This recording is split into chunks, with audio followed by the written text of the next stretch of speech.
Todos agradecemos la gentil espera y sean bienvenidos a este webinar de modelos de NLP para análisis de sentimientos y opinión. Antes de iniciar con la ponencia del docente, comentaremos brevemente sobre nuestra empresa.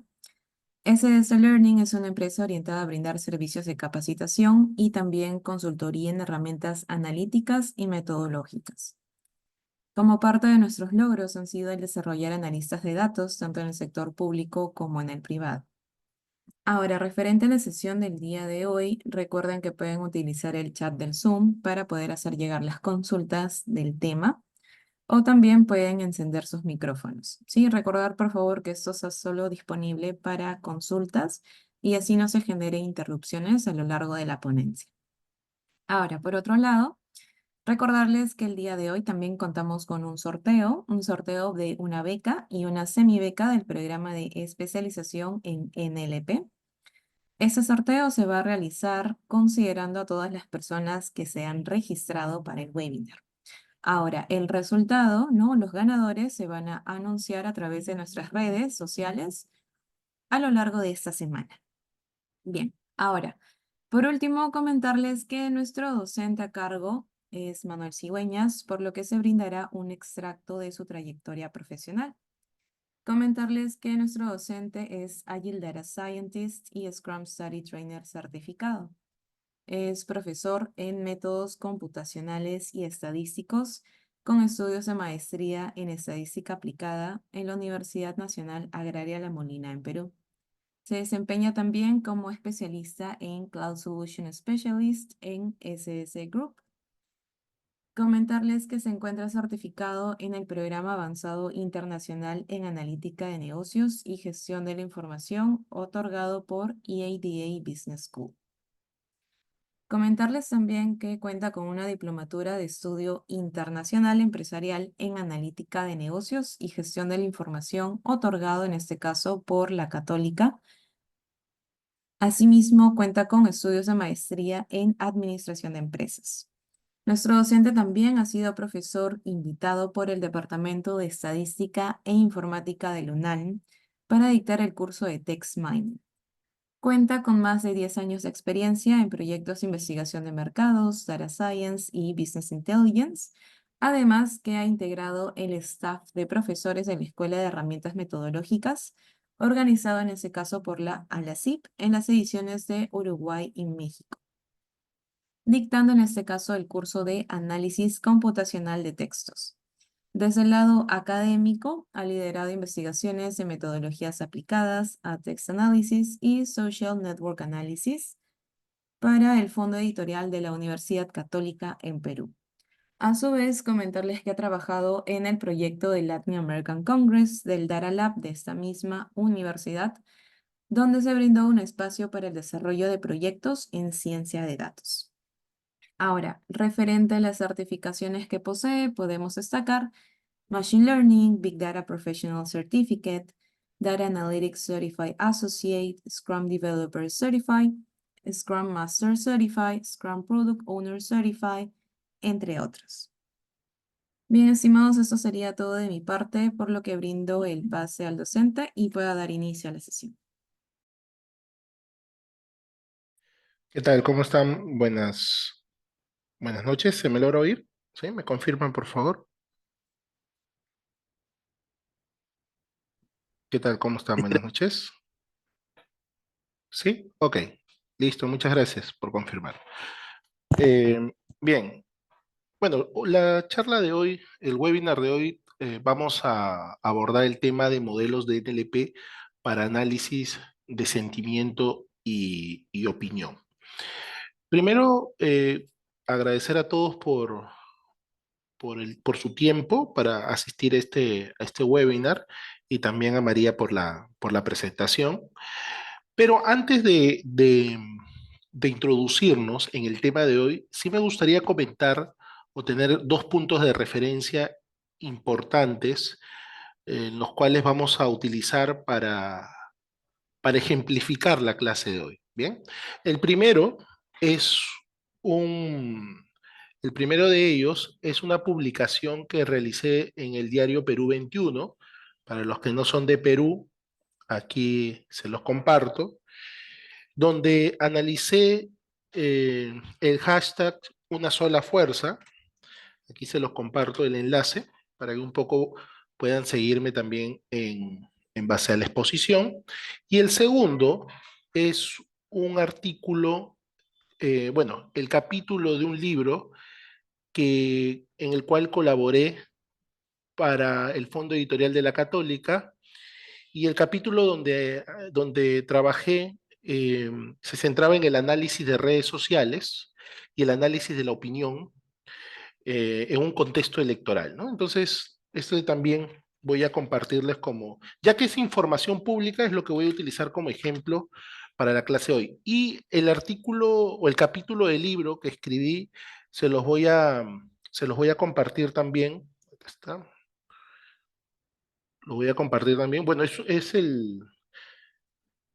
la edición Word, se los voy a compartir para que lo puedan tener también como punto de referencia. ¿Ok? Ahí están los enlaces. El primero es un artículo de investigación que realizamos para Perú 21, y el segundo es el capítulo de un libro que escribí para el Fondo Editorial de la Católica. Bien, ahí también les he compartido el enlace donde van a poder encontrar todo el texto el cual voy a trabajar. En el espacio de ahora, obviamente en este espacio de 45 minutos que nos va a tomar el webinar, vamos a discutir sobre estos modelos, sobre los modelos de procesamiento del lenguaje natural que he utilizado para el desarrollo de estos artículos. Bien, primero comentar acerca de qué modelos. Nosotros, para el análisis de sentimientos, eh, hay un modelo basado en puntuación de palabras, que se conoce como el enfoque Word Score, ¿no? Puntuación de palabras en español. Este enfoque básicamente consiste en la construcción de diccionarios de palabras positivas y negativas para la clasificación de documentos. ¿Ok? Vamos a usar el término documento. Ustedes dirán, profesor, pero el término documento está referido a un documento tal cual como nosotros lo conocemos. En realidad no, en realidad un documento, por ejemplo, puede ser un comentario en una publicación. Ese puede ser un documento. Y hay otro concepto importante que se maneja cuando se hace un análisis de la opinión, que es el corpus también. El corpus de, el corpus se refiere al conjunto de documentos, ¿no? Que podrían ser comentarios, podrían ser publicaciones. Ustedes definen cuál es el corpus de documento. Podrían ser también noticias. De repente, si quieren hacer un análisis de, de contenido de medios, podrían ser los contenidos referentes a noticias, ¿correcto? Entonces, finalmente ustedes van a definir cuáles son los documentos de análisis y cuál es el corpus, ¿no? El conjunto de documentos el cual van a analizar. Eso va a depender mucho de su objeto o la definición de su estudio o proyecto de consultoría que vayan a realizar, ¿no? Yo, por ejemplo, les he compartido estas dos publicaciones porque valga la redundancia, son públicas. Bien, uno está aparecido en un diario, el otro está incluido en un libro, y no puedo, y podría compartir los hallazgos y discutir los hallazgos porque es información pública, ¿no? También he desarrollado proyectos, pero ya son de nivel privado y obviamente eso no los puedo utilizar para ejemplificar en la clase de hoy. Bien, entonces vamos al primer punto, que es la puntuación de palabras. ¿Bien? Vamos a comprender un poco de manera práctica cómo podemos realizar la puntuación de palabras. Bien, primero para que ustedes puedan tener también un punto de referencia sobre el uso de este algoritmo ya viene utilizándose hace aproximadamente un par de décadas. O sea, si bien para nosotros podría ser algo nuevo, pero en realidad esto ya viene desde principios de siglo utilizándose. Y sobre todo, el uso del análisis de sentimientos se originó bueno, los primeros estudios se dieron para poder, en el área de comunicación, o sea, los comunicadores sociales, fueron los primeros en analizar y desarrollar modelos para, utilizando grandes volúmenes de datos, poder analizarlos. Si ustedes recordarán la campaña de Donald Trump del año 2016, por ahí si alguno de ustedes tiene un tiempo o ya vio de repente un documental en Netflix que se llama Nada es privado, no sé si por ahí alguno de ustedes lo ha visto. En el año 2016, estamos hablando de la campaña de Donald Trump, nos estamos situando en el año 2016, ¿ok? No sé si por ahí han visto este documental, Nada es privado, Nada es privado, este documental. Aquí se los comparto también el enlace para que lo puedan, si no lo han visto, les recomiendo que lo vean. Bien, este documental, Nada es privado, trata sobre la empresa Cambridge Analytica, ¿ok? Es una empresa de consultoría política que lo que hizo fue el análisis de las opiniones del electorado estadounidense, identificando más de 5.000 data points o puntos de datos en los cuales las opiniones se podrían diferir, ¿no? Entonces, obviamente, para ubicar en un contexto más actual, el estudio desde una empresa de consultoría o la implementación de estos modelos desde una empresa de consultoría lo hizo Cambridge Analytica, ¿no? En el año 2016 para la campaña de Donald Trump que ganó. ¿Qué es lo que hacía esta empresa? Aplicó muchos algoritmos para procesar datos tipo texto, pero entre los más destacados fue el análisis de opinión. ¿Ok? El análisis de sentimiento para el análisis de opinión. Entonces, básicamente lo que ellos hicieron fue identificar los comentarios positivos y negativos respecto a un tema específico, ¿no? Más o menos esa línea en el año 2000, esto fue, eh, este análisis que presenté para Perú 21, ya les comento, fue en el año 2019, ¿no? Acá está. Sí, esto fue en el año 2019, aunque esto ha sido actualizado, pero esto me parece lo hice en el año 2017. En el año 2017, cuando hubo todo el tema, entre el año 2016 y 2017, que hubo este tema del fenómeno del niño y todo un problema, y surgió un hashtag que fue una sola fuerza. Este hashtag lo que buscaba era aquellos que habían usado en Twitter, el hashtag tanto en tweets y retweets, poder analizar cuál era la direccionalidad de la opinión, si la direccionalidad era positiva o negativa, ¿no? Al principio, el hashtag fue utilizado de manera, o sea, la direccionalidad fue negativa. Y sí, habían opiniones que se habían generado de manera positiva, pero esto no era lo predominante. Sin embargo, este fue el punto de referencia entre el 25 de marzo y 5 de abril. Estoy hablando ya eh, hace aproximadamente 8 años que redacté, por eso les digo, esto no es nuevo, ¿no? Y también identifiqué cuáles eran los actores o instituciones más retuiteados en el marco de este hashtag, ¿ok? Entonces se hizo el análisis en Twitter. Luego abarcamos un periodo más amplio, agregamos una semana más, del 25 de marzo al 12 de abril, donde se analizaron un total de 84.000 tweets. Aquí se habían analizado 69.000, ¿no? Pero miren ustedes cómo cambia ya la direccionalidad. O sea, la direccionalidad como tal, en el análisis, digamos, refinado que se hizo del modelo, teníamos una opinión positiva, ¿no? En vez de opinión negativa. Obviamente fue más creciente esta opinión, y además de ello, bueno, se siguieron manteniendo los actores claves involucrados, ¿no? Actores o instituciones claves involucrados en los hashtags. Entonces, este análisis como tal nos va a permitir poder, el sentiment analysis como tal, nos va a permitir identificar, ¿verdad? Las opiniones, podemos identificar incluso también los usuarios, sus opiniones, los temas sobre los cuales discuten, y en este caso específico, el tema sobre el cual discutían era precisamente la intervención del Estado para poder solucionar el problema del fenómeno del niño que se estaba dando en el norte del Perú, ¿no? Y cómo fue esta tendencia, el análisis para el análisis evolutivo sobre la opinión en las redes sociales, ¿no? En este caso, en el caso específico de Twitter. Bien, entonces, ¿se puede utilizar para el sentiment analysis? Obviamente, como les he comentado, el análisis de sentimientos, los primeros estudios y digamos, se realizaron dentro del campo de la comunicación, Posteriormente, empresas de consultoría política, en comunicación política, adoptaron estos modelos y lo llevaron para analizar campañas, opinión del electorado, para campañas electorales. Y esta opinión del electorado en campañas electorales obviamente le permitió a Donald Trump poder identificar los temas que se conocen como issues, ¿no? Los issues, y también le permitió identificar la direccionalidad respecto a los issues, es decir, respecto a los temas.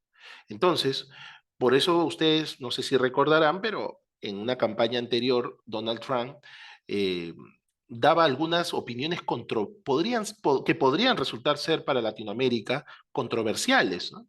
Pero sin embargo, para el electorado estadounidense no, porque en realidad lo que él había hecho era una lectura sobre el tema y sobre la direccionalidad del tema, y él opinaba en base a la direccionalidad que generaba mayor interés en su posición política. Entonces él había hecho todo un diagnóstico, claro, obviamente apoyado de esta empresa, Cambridge Analytica había hecho un diagnóstico para poder identificar los issues y poder identificar a partir de los temas identificados, poder identificar la direccionalidad usando el sentiment analysis y complementariamente poder él mostrar una posición política respecto a los temas, pero con un diagnóstico previo. Entonces, las opiniones de Donald Trump que para nosotros podrían resultar de pronto inadecuadas, estas opiniones estaban dadas en función a un diagnóstico de redes, ¿no? Por eso que al final Donald Trump termina haciéndose de la presidencia. Entonces, pero claro, eso tuvo también sus repercusiones. Hacer uso de estos modelos de procesamiento del lenguaje natural para el análisis de la opinión, el Congreso de los Estados Unidos lo consideró antidemocrático. Y desde ahí hizo varias prohibiciones que luego obviamente hasta Mark Zuckerberg, el dueño de Facebook, fue citado por el Congreso de los Estados Unidos para restringir el acceso a los datos para análisis político, por ejemplo, ¿no? Ahora, ¿puedes acceder? Sí. De hecho, si ustedes quieren acceder a los datos de Twitter o a los datos de Facebook, necesitan crearse su cuenta de desarrolladores. Twitter tiene la, Twitter tiene la opción de Twitter Developer.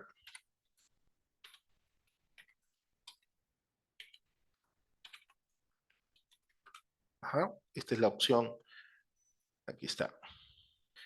Esta es la, bueno, X, ¿no? Anteriormente Twitter. Aquí está para que generes tu API, ¿sí? Y puedas acceder a datos en tiempo real, ¿sí? Y también tienes la opción de, ahora es Meta, ¿no? Facebook Developer. Acá está. Meta for Developer, para que ustedes puedan iniciar sesión con su cuenta de Twitter o con su cuenta de X, ¿verdad? En su cuenta de X o su cuenta de Facebook y puedan crearse un acceso y tener el API REST de Twitter, bueno, el API REST de X y el API REST de Meta para poder extraer datos. Ahora, ellos te piden algunos datos, ¿no? Para poder acceder y en base a ello te otorgan permisos para acceder a sus datos. No vas a poder acceder a ciertos datos si es que no solicitas previamente permisos. Por ejemplo, quiero analizar los comentarios. Ok, ¿puedes hacerlo? Sí, pero tendrías que solicitar el acceso para de lectura de comentarios. Entonces, por default, Facebook o Meta y X no te dan acceso no te dan acceso a los datos de comentarios. Eh, tendrías que solicitar el permiso y ese permiso demora aproximadamente unos 7 días para que te lo validen y puedas acceder y puedas leer los datos de los comentarios. Bien, entonces esto es un poco para que ustedes también entiendan de dónde podrían conectarse estos datos, porque de hecho para yo poder realizar estos reportes, lo que tuve que hacer es ingresar, bueno, en ese tiempo a la cuenta de Twitter e inscribirme como desarrollador y con eso me dieron el acceso mediante un API a los datos en tiempo real que se iban generando en la red social. y yo podría, y yo en ese contexto los podía ir analizando para poder identificar las tendencias que nosotros íbamos encontrando, ¿no? Y también los actores involucrados, actores e instituciones involucrados en los tweets. Esto es importante porque obviamente podría, por ejemplo, si esta información lo hubiese tenido el gobierno, esto fue publicado en un diario, ¿sí? Al finalizar el periodo como tal, pero si en tiempo real hubiese podido disponer el gobierno de esta información y hubiesen dado un uso estratégico a los datos a partir de los modelos utilizados, podrían haber tomado mejores decisiones de pronto en el manejo de la imagen y comunicación de ellos, pues, ¿no? Ok, entonces, este es un campo, también es una, digamos, el word score basado en el sentiment analysis por puntuación de palabra, es utilizado. Luego también tenemos modelos que hacen un escalamiento. ¿A qué se refiere un escalamiento? Por ejemplo, ustedes toman textos que se conocen como textos vírgenes, ¿sí? Y a partir de los textos vírgenes, ustedes definen, colocan textos de referencia, ¿no? ¿A qué me refiero? Por ejemplo, yo he tomado estos textos de referencia, por ejemplo, el discurso de Alan García del año 1988, el discurso de Rafael Correa, el discurso de Hugo Chávez, que son políticos, bueno, Hugo Chávez es un político de extrema izquierda, Fernando Belaúnde, que es de centro izquierda, Alejandro Toledo en el discurso del año 2004 de centro derecha, Andrés Pérez de extrema derecha de Venezuela, eh, luego también Sisto Durán de Ecuador de extrema derecha y Alberto Fujimori de extrema derecha de 1992. Yo tomé estos discursos como discursos de referencia. Estos discursos permiten identificar toda una escala de opiniones, ¿no? Toda una escala de discurso. Entonces, en base a esta escala, se empezó a analizar el discurso de cada uno de los políticos. Cada político se analiza su discurso para saber si los políticos tienen un discurso de extrema derecha, extrema izquierda, a partir de estos documentos de referencia. ¿Ok?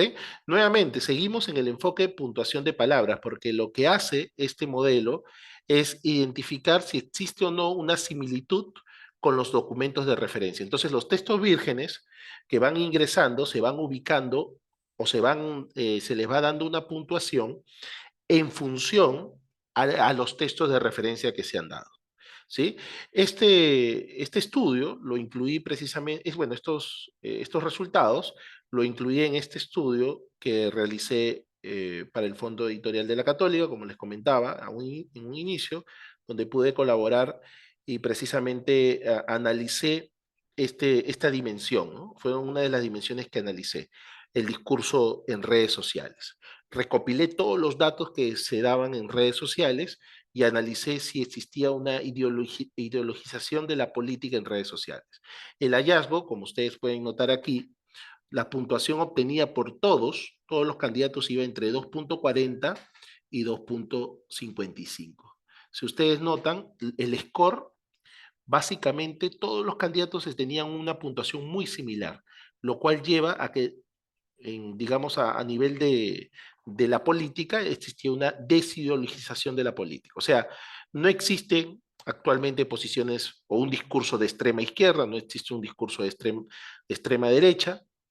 Al contrario, el discurso en redes sociales es muy homogéneo, ¿no? Y esto, bueno, si ustedes se toman un tiempito y revisan el artículo, esto es contrariamente a lo que dicen muchos especialistas y analistas de opinión pública de la opinión pública como tal, ¿no? Entonces, por eso justamente he buscado incluir también el uso de este algoritmo. Ahora, profesor, y esto nosotros también lo podríamos llevar, si bien la temática de hoy es para el uso, digamos, la aplicación de hoy es para el uso el análisis de la opinión pública y del discurso, ustedes lo podrían llevar a otros campos, ¿no? Por ejemplo, si es que ustedes tienen una base de datos, ¿no? Tienen una base de datos descriptivas con, digamos, cada transacción tiene una descripción y de pronto ustedes quieren establecer una puntuación a esa descripción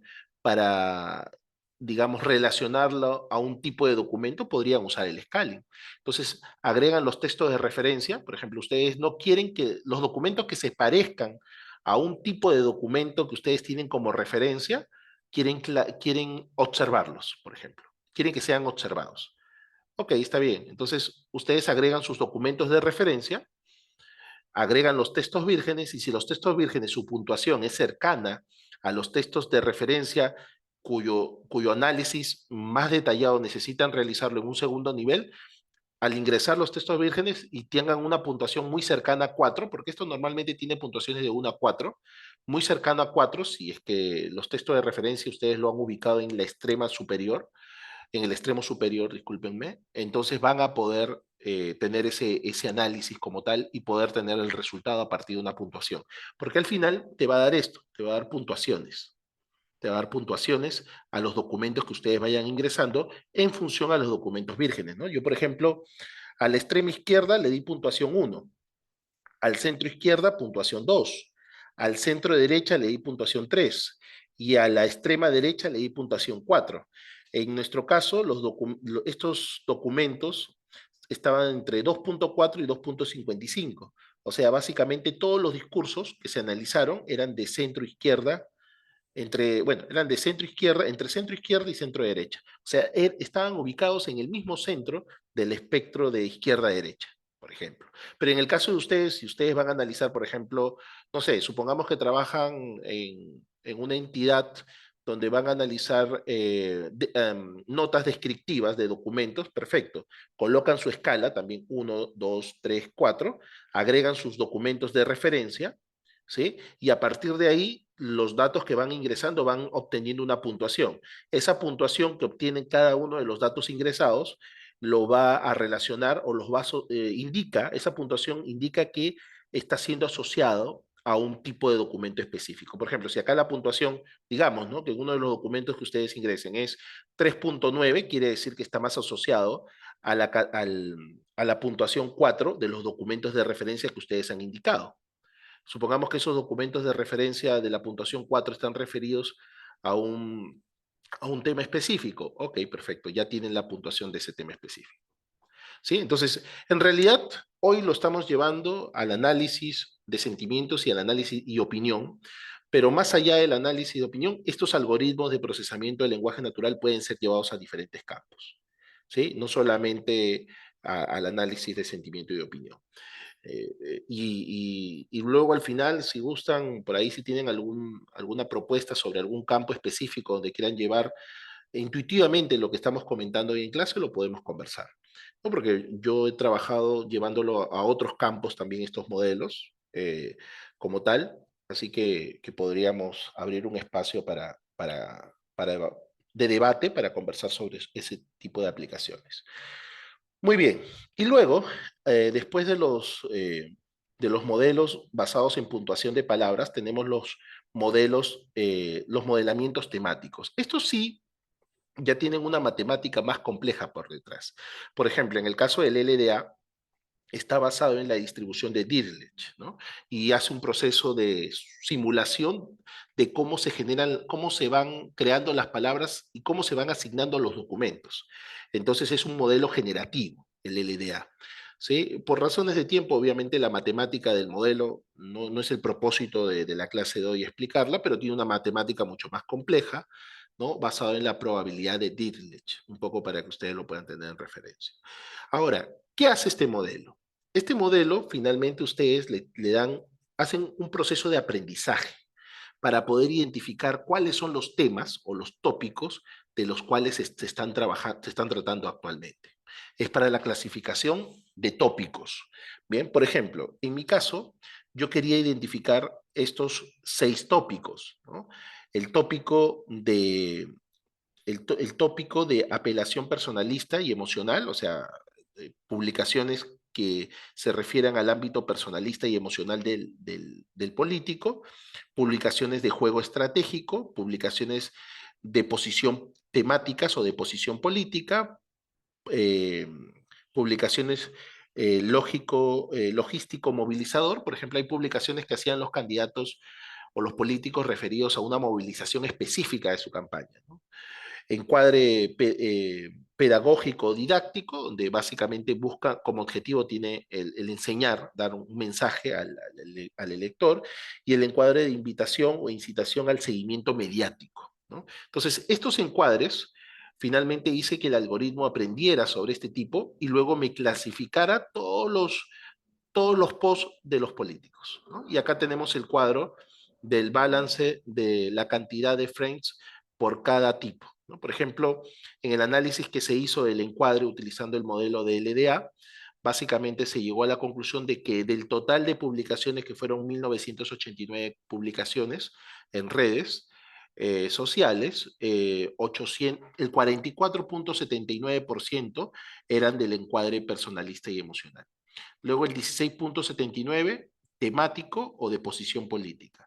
15,13, juego estratégico. 14,53, incitación al seguimiento mediático. 6,79, pedagógico didáctico. Y 1,92 de las publicaciones era logístico movilizador. ¿Sí? Entonces, obviamente, ustedes dirán, ¿es necesario leer todos estos documentos para yo poder identificar a qué tipo de temas se está refiriendo? No, no es necesario. De igual forma, por ejemplo, para los especialistas que identificaron los tópicos de agenda que se discutían en redes sociales, no fue necesario leer todos los posts de todas las personas, no fue necesario hacerlo. El modelo tampoco. El modelo hace un proceso de aprendizaje a partir de los tópicos que ustedes van definiendo y los datos que ingresan para que el modelo pueda desarrollar ese aprendizaje como tal. Y luego, una vez que el modelo ya aprende, hace la clasificación de manera automatizada. ¿Sí? En medida que cada vez que llega un post, automáticamente el modelo lo clasifica en base a los temas que ha aprendido. Ahora, esto actualmente he definido un par de proyectos, pero no en el campo de la comunicación, sino, por ejemplo, una entidad del Estado me pidió, y me dijo, Manuel, mira, estoy interesado, bueno, estamos interesados en que automaticemos por tema las solicitudes que vienen llegando por mesa de partes, ¿no? Quiero que vaya al área correspondiente. Entonces, ¿qué hicimos? Bueno, por suerte ellos tenían una data donde las solicitudes por descripción las habían clasificado por temas. Entonces, dependiendo el tema, se asignaba al área correspondiente, ¿no? Habían temas, por ejemplo, donde estaban solicitando apertura de datos, ¿no? Donde querían acceder a datos de la entidad, datos abiertos. Entonces, obviamente, si se identificaba ese tema, se podía derivar al área correspondiente. Habían solicitudes que estaban dirigidas, por ejemplo, al área de logística, ¿no? Entonces, como ellos tenían toda una base de datos histórica con esta información recopilada, entonces fácil, ¿no? Se entrena un modelo para que luego ya eso lo hacía una persona manualmente. Ahora ya no es necesario que lo haga una persona. Automáticamente, cada vez que ingrese una solicitud, se llama al modelo, el modelo lo califica para saber de qué tema es esa solicitud y la envía al área correspondiente, ¿no? Y luego ya, obviamente, hay un sistema automatizado. El modelo solamente cumple con calificar de qué tipo de solicitud es. Una vez que la califica, en qué tipo de solicitudes, la envía al área. Bueno, hay un sistema de automatización de procesos donde como tal deriva, ¿no? Una vez que el modelo ya lo calificó, lo deriva al área correspondiente mediante un correo. Depende del sistema interno, ¿no? Ellos utilizaban correos electrónicos para derivar documentos, hay otros que derivan en función al acceso por usuario, es dependiendo del sistema. Entonces, finalmente hay un sistema de este proceso automatizado que una vez que ya obtiene la calificación, lo envía al área correspondiente. Entonces nosotros podemos pensar, digamos, la charla de hoy hemos discutido sobre los modelos de NLP para análisis de sentimiento y opinión, enfocándonos en tres ejemplos reales, porque esto, como les decía, esto fue publicado en el diario Perú 21 para un análisis de la opinión referente a los tweets y retweets que han utilizado el hashtag Una Sola Fuerza. Esto fue hace ya varios años, 7 años aprox. Esto es de un artículo para un capítulo de libro que escribí para el análisis el análisis de la ideología de los candidatos y además el análisis de los encuadres o temas que se discutieron en redes sociales, ¿no? Este es el campo de aplicación de estos ejemplos proporcionados hoy para el análisis de sentimiento y opinión, pero sin embargo, estos modelos de procesamiento del lenguaje natural van más allá del campo de aplicación. Si bien surgieron dentro de la comunicación para poder de alguna forma utilizar estos modelos de inteligencia artificial y agregarlos a soluciones reales, actualmente no solamente se están utilizando en este campo, ¿no? Actualmente se están utilizando, por ejemplo, en sistemas que buscan automatizar o identificar un tema específico, ¿no? A veces ustedes llegan a una empresa y revisan, ¿no? Yo estuve conversando con un amigo y parte de sus procesos son manuales. Y, por ejemplo, ¿qué es lo que hacen ellos? Ellos leen documentos. Estos documentos que leen, leen el documento, identifican el tema. Una vez que identifican el tema, identifican de qué actores está hablando el tema, ¿no? Y estos documentos luego recién se ingresan a un sistema. O sea, esa información se ingresa a un sistema. Eso ya no es necesario que lo hagan manualmente, pues. Eso ya puede haber un modelo que extraiga, digamos, palabras relevantes dentro del documento y que además haga la clasificación del documento para que esta tarea sea automatizada. Ustedes, actualmente gran parte de la información se está generando en formato texto, documentos, leyes, proyectos de ley, análisis de medios de comunicación, ¿no? Yo recuerdo que hace varios años, hace como 9 años, una empresa me contrató para hacer un clipping de medios, ¿no? Bueno, a la empresa de consultoría en analítica que tengo, nos contrató para hacer un clipping de medios. El clipping de medios es hacer captura de los medios, pues, ¿no? Obviamente no voy a ponerme a leer las noticias, ¿no? Fácil, simplemente había que acceder a la versión digital, hacer un conteo de palabras. En función al conteo de palabras, se determinaba la dimensionalidad del documento, a partir de cuántas palabras tenía el documento. A partir de ahí se hacía el análisis del tema, se hacía el análisis de la opinión, y todo eso yo lo desarrollé con código. O sea, no hice algo que automaticé el proceso automaticé. Yo no les vendí finalmente el clipping del medio como tal, sino yo les dije, bueno, mira, acá tienen ya un sistema que ha automatizado toda la calificación de los documentos de medios de las noticias en medios de comunicación y ya está, ya lo tienen, ¿no? Por ejemplo, hay empresas que actualmente recopilan datos de todas las leyes que salen a nivel de Perú y lo siguen haciendo de forma manual, ¿no? Esos procesos ya pueden ser automatizados y puede crearse una base de datos automatizada que identifique todos esos temas. Como les digo, se puede utilizar el LDA. El LDA es un algoritmo bastante ampliamente utilizado para la clasificación de documentos a partir de temas. Está dentro del campo del topic modeling, modelamiento temático o modelamiento por tópicos, ¿no? Por temas. Entonces, esto es. Ahora, por ejemplo, profesor, ¿qué pasa si una vez que ya identifiqué el tema, quiero comparar documentos, como por ejemplo lo hacen actualmente los sistemas, estos sistemas inteligentes que evalúan si has cometido un plagio o no, por ejemplo? ¿Cómo podríamos hacer eso? Bueno, muy fácil. Ahí, una vez que ya tienes el tópico, el análisis por tópicos de los documentos, podrías analizar la distribución del tópico, de los tópicos dentro del documento y hacer una similitud entre documentos. Ese coeficiente de similitud se llama coeficiente de similitud de coseno.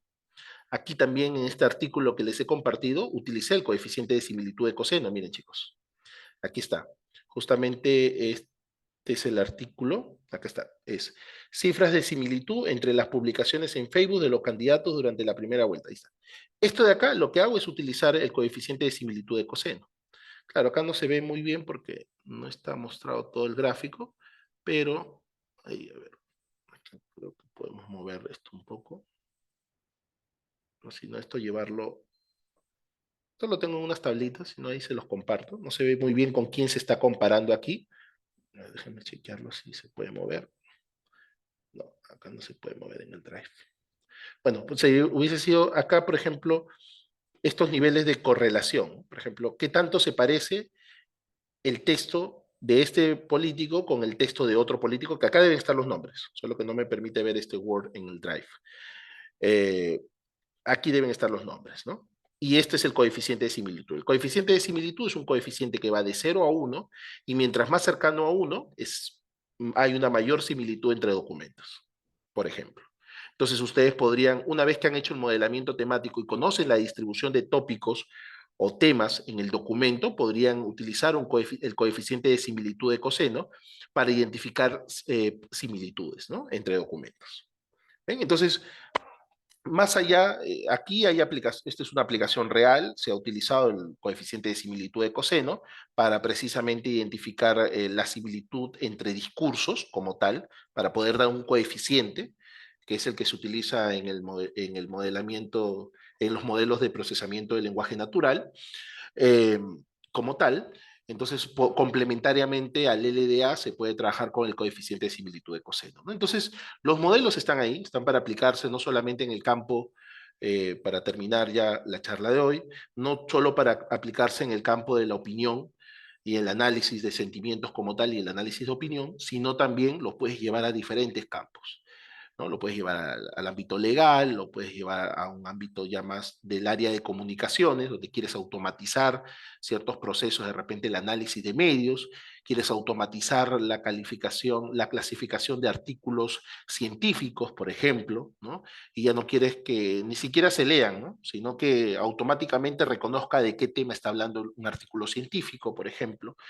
O de repente si quieres detectar si en tus redes sociales actualmente se están ingresando denuncias de fraude, por ejemplo, ¿no? Supongamos que actualmente tienes estás administrando la página de una entidad financiera, y en una entidad financiera, obviamente leer todos los comentarios y posts que te están dejando, e incluso mensajes internos que te puedan dejar, eh, es una tarea bastante compleja, pero a mí me interesa específicamente las denuncias de fraude, por ejemplo, que se estén dando por intermedio, a través de mis redes sociales.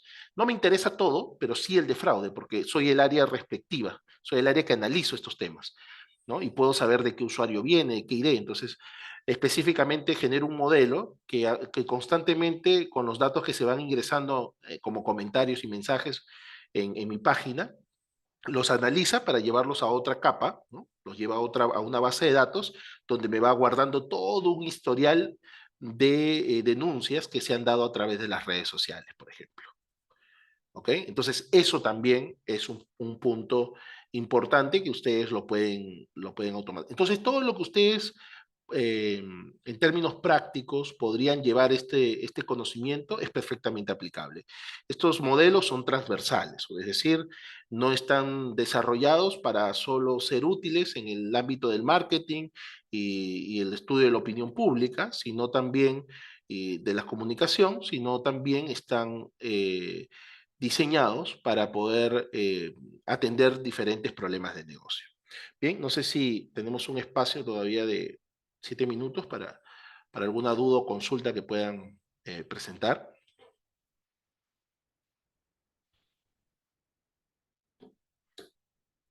A ver, por acá me pregunta, mira, por ejemplo, el modelo puede leer, extraer y responder como ChatGPT temas jurídicos, tributarios, etcétera, de la web jurídica del Estado, es decir, puede leer todas las leyes de la web jurídico del Estado y responder tipo ChatGPT. Claro que sí, Juan, claro que sí. Tienes que definir solamente, se define nada más la arquitectura de la solución, pero sí se puede hacer eso.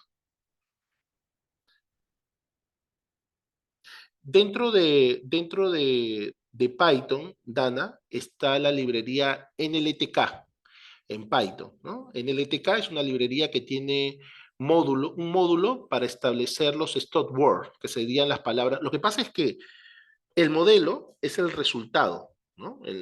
Lo que hemos comentado hoy es el resultado de modelos. Pero antes de hacer el modelo hay que preparar la data, Dana. Y hay un módulo, bueno, hay una librería en Python que es NLTK. Dentro de esa librería hay varias funciones ya definidas para preparar la data para el modelo, ¿ok? Por ejemplo, ustedes me pueden decir, profesor, preparar la data. No lo entiendo. En realidad, me estoy refiriendo, por ejemplo, hay palabras como los conectores, los pronombres, los artículos, que no son palabras sin contenido comunicacional. En el campo de la analítica de texto, esas palabras se conocen como stop word, ¿sí? Acá te lo escribo por el chat, stop word. Así se conoce, Dania. ¿Ya? Stop words. Los stop words son palabras sin contenido comunicacional. O sea, si tú las eliminas de una oración, la oración no pierde sentido. Esos son los stop words, en definitiva. Algunos usan un término un poco, un poco inapropiado para llamar a estas palabras, pero dejémoslos en stop word. ¿Ok? Stop word es la palabra correcta con la cual se suele. Ahora, esas palabras sin contenido comunicacional tienen que ser eliminadas previo al análisis. Eh, Dania, porque si tú las dejas, van a sesgar tu análisis, ¿sí? Entonces, por esa razón, te tendrían que retirar. Entonces, ese, por ejemplo, es una tarea de limpieza de la data que tienes que realizar antes de implementar cualquier modelo, ¿sí? A tus datos. Tienes que, por ejemplo, la librería NLTK, ¿no? De Python tiene NLTK, está, la librería NLTK de Python, tiene precisamente ese módulo para que ustedes puedan eh, limpiar, digamos, los datos, ¿no? Y también tiene funciones también para poder desarrollar el modelo de análisis de texto, ¿ok?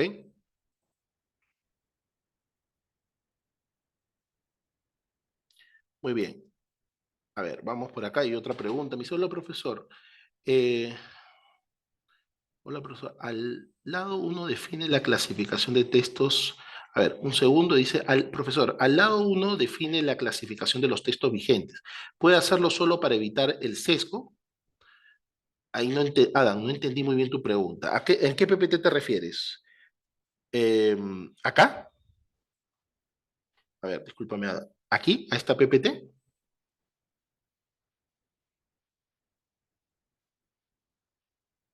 Ah, LDA. Ok. Claro, lo que pasa es que en el modelo tú tienes que, recuerden que cuando ustedes quieran desarrollar un modelo que pueda realizar la predicción de los documentos, a qué categoría corresponde, tienes que tener una base de datos etiquetada. Y esa base de datos etiquetada, ustedes lo que le van a dar es una base de datos para que el modelo desarrolle su proceso de aprendizaje. En base a esa base de datos, ustedes le dicen, por ejemplo, en base a esta noticia, por ejemplo, esta noticia es una noticia personalista, o esta publicación es una publicación personalista y emocional. Entonces el modelo, entre comillas, usemos la palabra, lo lee el documento y ya identifica de que ese tipo es. Luego le vas a dar otro documento, ¿verdad? Donde también le vas a dar un tipo de titular y también le explicas a qué categoría pertenece. Entonces, una vez que ya tú le das ese proceso de entrenamiento, datos para que el modelo pueda ser entrenado, recién ya lo puedes desplegar para que pueda, al momento de ser desplegado el modelo, va a poder, en función a cualquier dato que pueda ser ingresado, lo vas a poder, lo va a poder clasificar, ¿no? Al tema correspondiente. Así lo trabaja, ¿ok? Ok, a ver, vamos. Esa es la pregunta de Adam. Ahora, vamos a ver acá. Un segundo. Ya, ahora sí. A ver, la siguiente pregunta. Disculpen que. A ver, ¿con qué tipo de texto o publicación se recomienda iniciar NLP? Mira, hay un libro que, que es de procesamiento. En realidad, mira, esto tiene un tema evolutivo. ¿Ya? El procesamiento del lenguaje natural, antes, o sea, si ustedes dicen, profesor, estoy buscando NLP y no encuentro esa palabra del 2002, así libros de ese tema, ¿no? Recién este término es actual, claro, pero los modelos de NLP, lo que acabamos de hablar ahora, estos modelos ya vienen de décadas. Es como, por ejemplo, ¿no? O sea, los modelos de Random Forest, los modelos de K-means, que son de K-means, por ejemplo, del año 67, y actualmente es un modelo que se utiliza para segmentación de datos en Machine Learning no supervisado. Modelos de Machine Learning no supervisado. Es del año 1967, ¿sí? Pero la adaptación para el framework de desarrollo de modelos de IA es más reciente, pero el modelo ya es antiguo, ¿no? Entonces, ustedes van a poder encontrar bibliografía referente a estos modelos. Yo les recomiendo ir sobre los artículos que dan origen al modelo, ¿no? Eso les podría ir, acá creo que en la bibliografía yo les he recomendado algunos libros, ¿ah? Estos se los he compartido, estos enlaces, en la parte final, porque esto como es un artículo, una publicación científica, acá hice unas, a ver, un segundo, acá hice una revisión,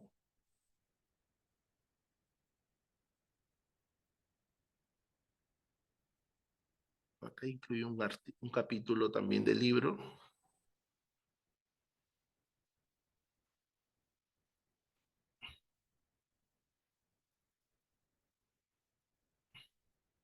Mira, por ejemplo, este artículo que establece las posiciones está en este artículo de aquí, ¿ok? Esto fue el año 2007, mira, imagínense, que se estaban utilizando para identificar por escalamiento de posiciones. Luego, aquí también,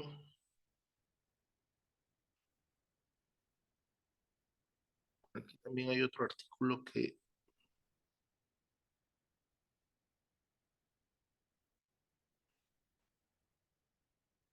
ujú.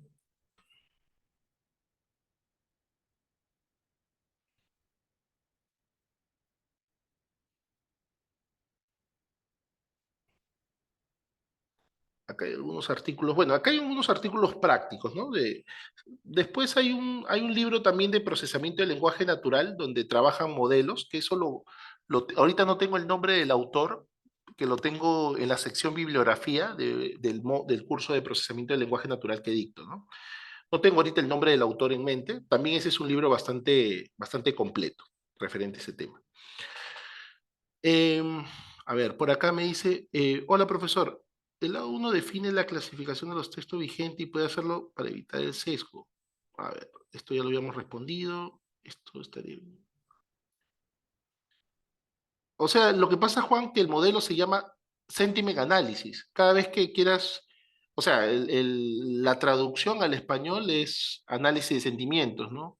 Pero si tú buscas digamos, en la literatura, lo vas a encontrar como Sentiment Analysis, ¿no? Así se refieren a estos modelos. Y están dentro de los modelos de puntuación de palabras, que son los modelos Word Score, ¿ok?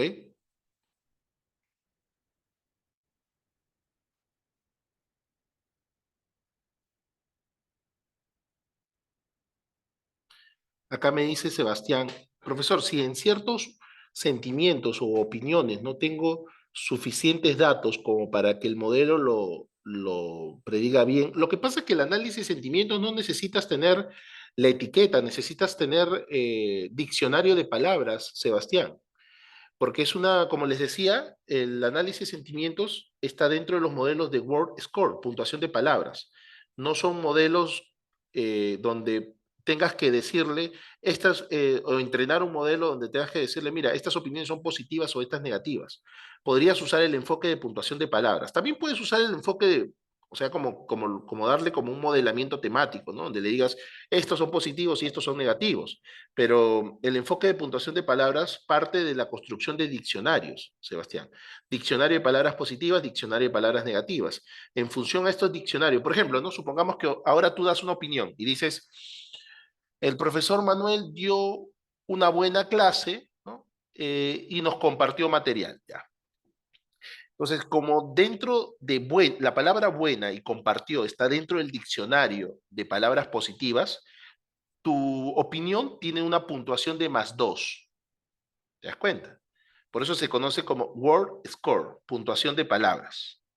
Entonces, todo en realidad parte de la definición de diccionario de palabras positivas y palabras negativas, Sebastián. ¿Ok?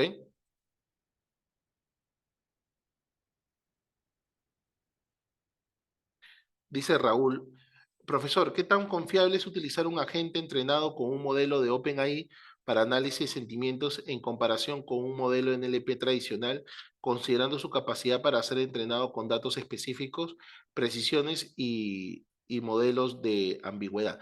Ok, mira, pasa lo siguiente. Pasa de que en realidad en los modelos de OpenAI tú le puedes anexar datos.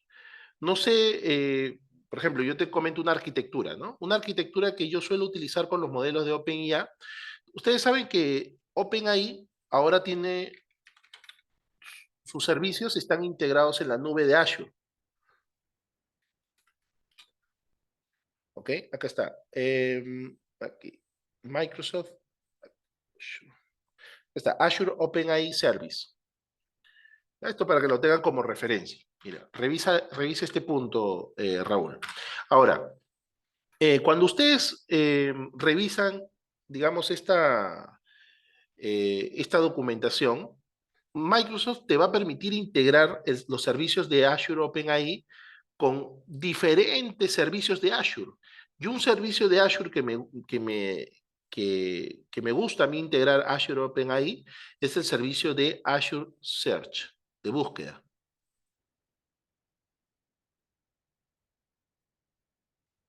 Acá, ahora voy con tu pregunta, Juan, para terminar con la pregunta de Raúl.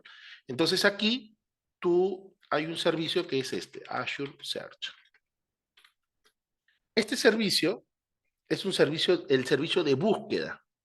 Entonces, ¿qué es lo que haces tú? Indexas tus diccionarios, Raúl, al servicio de Azure Search, lo integras al servicio de Azure OpenAI y ya tienes un sistema inteligente, aprovechando todo lo potente que es los modelos de OpenAI, que actualmente está en GPT-4o, y creo que han sacado una versión reciente en agosto, actualizada.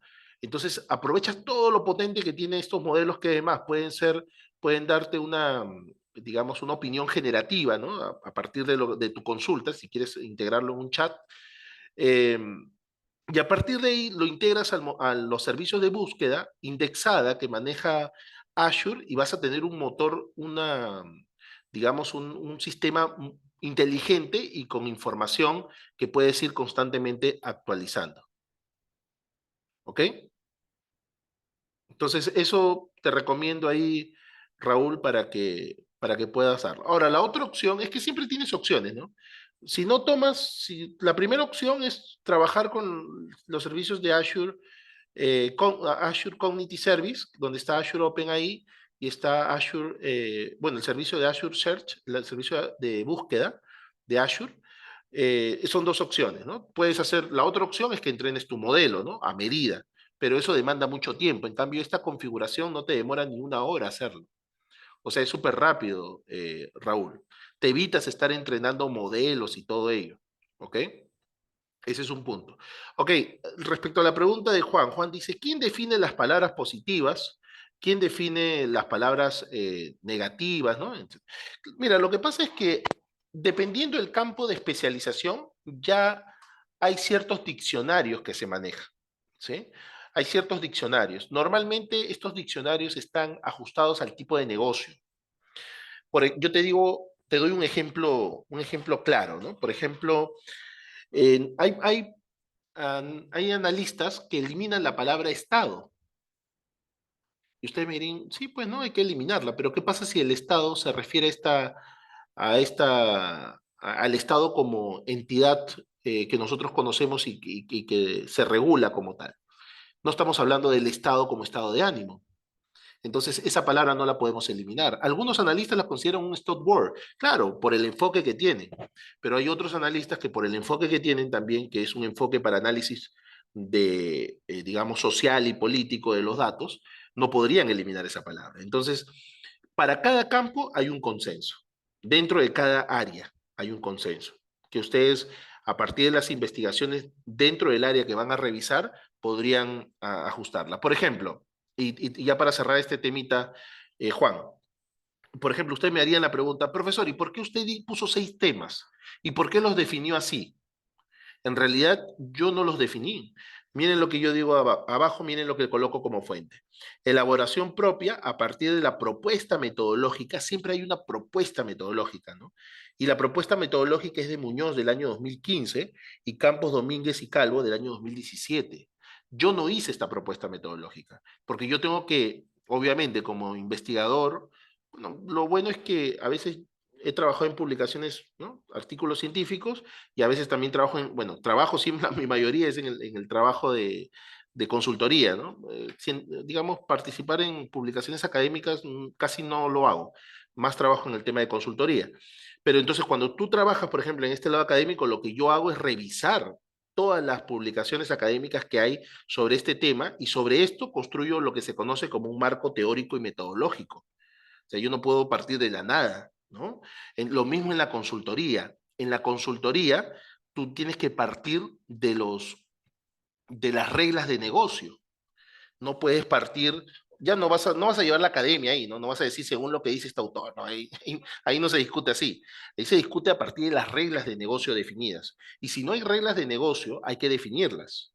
Entonces, a partir de la construcción de estas reglas, a partir del análisis exploratorio que se le hace a los datos, dentro del enfoque de desarrollar una solución de negocio, se va construyendo los diccionarios o se toma un diccionario estándar que hay, por ejemplo, la librería NLTK tiene un diccionario estándar, y ese diccionario estándar lo afinas y lo ajustas a los datos de negocio, Juan, ¿ok? Entonces, no es que, digamos, podamos escoger, tendríamos que ver qué tan propicio es el uso de esos diccionarios para el contexto de uso o para el caso de uso, de negocio. ¿Ok? Eso te lo recomiendo si vas ahí al ámbito de la consultoría.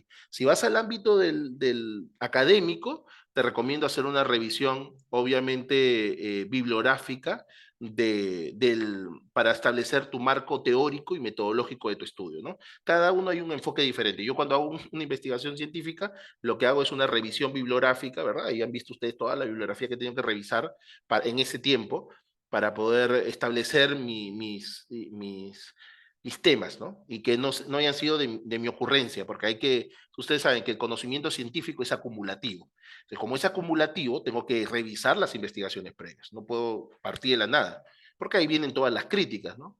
Y lo peor que en la católica, bueno, lo bueno, no digamos lo peor, sino lo bueno es que hay una revisión de pares, de manera tal que revisan que tu artículo sea publicado cumpliendo todos los rigores científicos, pues, ¿no? Todo el rigor científico como tal. Entonces, en el ámbito de consultoría ya es diferente. En el ámbito de consultoría nada es que no tienes que estar diciendo autores ni nada, ¿no? En realidad en el ámbito de consultoría sí puedes tomar puntos de referencia que tienen las propias librerías y adaptarlo a tu caso de negocio. ¿Ok?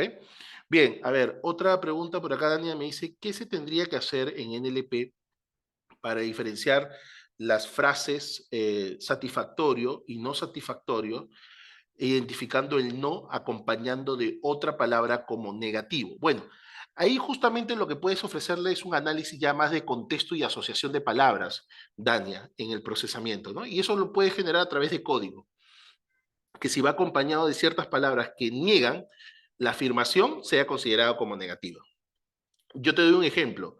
Supongamos que yo ahora mismo recibo un comentario de ustedes, por ejemplo, Juan, ¿no? Juan dice, ¿no?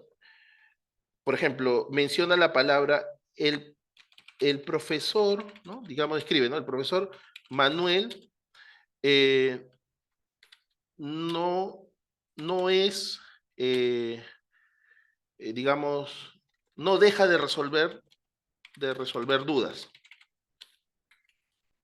¿no? Entonces, claro, obviamente esa frase se analiza a nivel de palabras, ¿no? Entonces, si nosotros analizamos, deja de resolver dudas, o sea, quiere decir que en realidad deja muchas consultas en el aire, ¿no? Que no las termina de llevar o resolver como tal. Pero la palabra no, justamente da la negación de, ¿no es cierto? Entonces ahí hay que darle un contexto como tal al análisis de texto. Entonces en el análisis de texto simplemente puedes crear condiciones o bigramas, eso se conoce como bigramas, ¿no? De texto, que te permitan hacer este análisis y precisamente no ocurra lo que has comentado, ¿no? Por ejemplo, satisfactorio y no satisfactorio, ¿verdad? Entonces ahí a partir del bigrama que construyas, podrías llegar a este tipo de análisis. ¿Ok? Muy bien, muy bien. Hemos extendido unos minutos más, pero creo yo que han sido válidos para poder terminar de resolver todas sus dudas.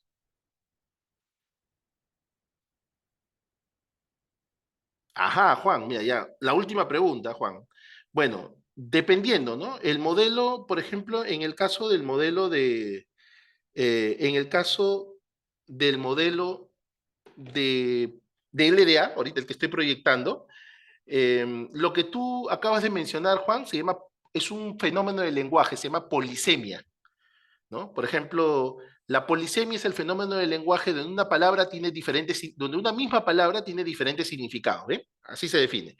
Profesor, un ejemplo de polisemia, la palabra estado. Hace un momento he mencionado justamente una palabra que tiene polisemia, porque la misma palabra estado tiene diferentes significados. ¿Ok? Ya. Lo bueno es que los modelos de LDA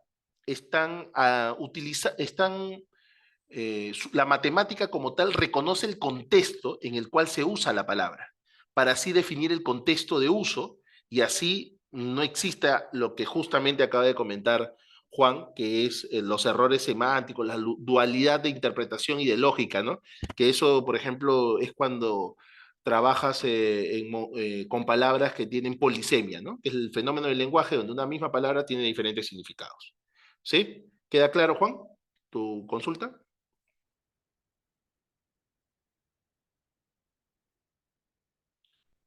¿Sí? Muy bien. Ok, perfecto. Muchas gracias. Más bien, quiero agradecer a todos ustedes por el espacio y por su participación a través de las preguntas, que han sido bastante buenas. Y nada, este evento, la grabación del evento va a estar publicado en nuestro canal de YouTube de SDC Learning. Los invito a seguirnos, ¿sí? Seguirnos en Facebook, en Instagram, en YouTube, porque vamos a lanzar el próximo mes algunos eventos más gratuitos y si son de su interés, sería interesante que obviamente puedan asistir, pues, ¿no? Bien, nada, invitarlos a seguirnos y seguramente mañana debe estar ya por la tarde disponible la grabación en nuestro canal y también la información que les he compartido sobre este artículo que fue publicado en este librito de comunicación política y elecciones en el Perú, compilado por Sandro Macasi.